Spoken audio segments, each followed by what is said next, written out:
statement.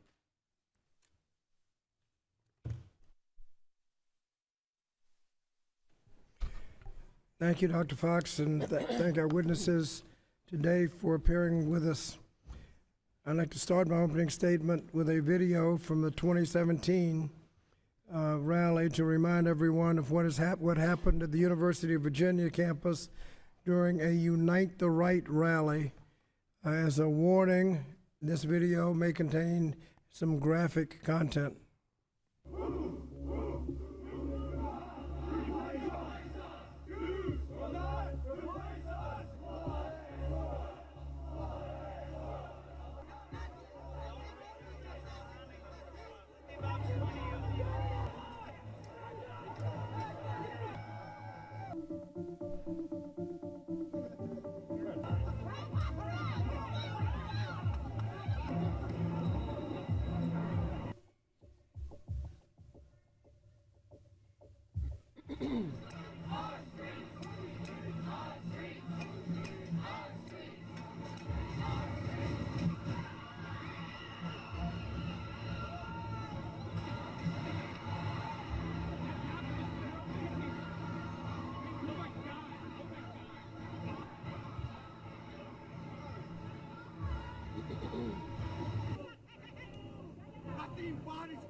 Thank you. As shown in the video, white supremacists marched through the grounds of the University of Virginia in 2017, chanting slogans such as, "Jews will not replace us."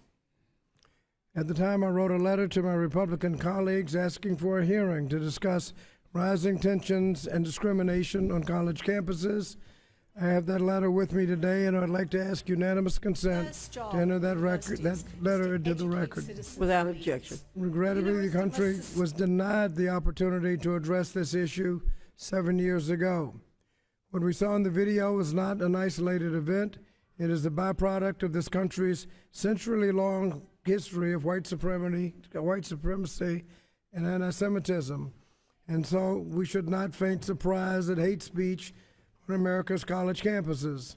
The fact is that college campuses are polarized, as is our society, and we have witnessed a disturbing rise in incidents, not only in anti-Semitism, but also in racism, Islamophobia, homophobia, and other forms of hate. Hold on a second.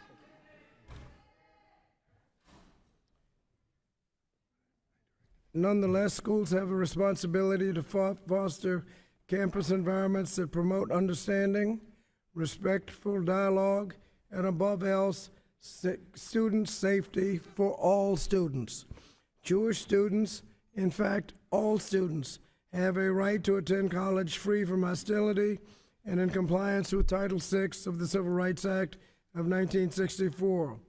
There is no excuse for anti-Semitism on campus, and everyone is entitled to that safe harbor that my colleague, the chair, referred to.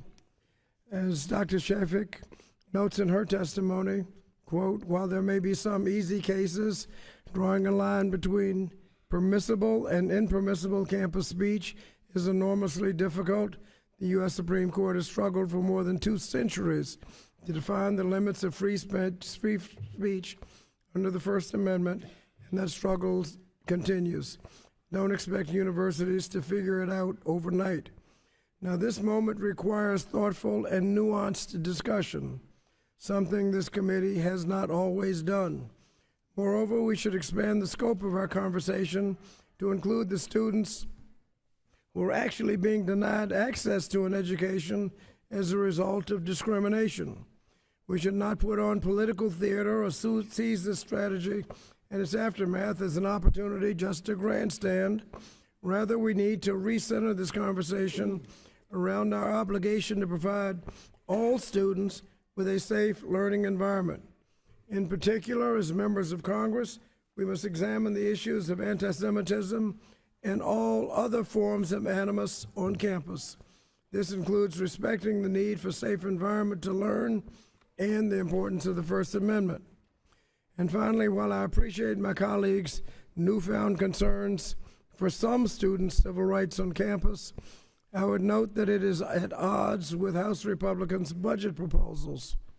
You can't have it both ways. You can't call for action and then reduce funding for the very agency charged with protecting students' civil rights.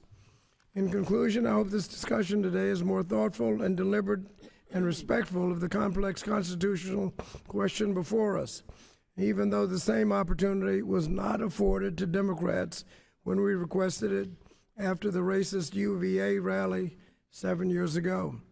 Thank you, Madam Chair, and I yield back.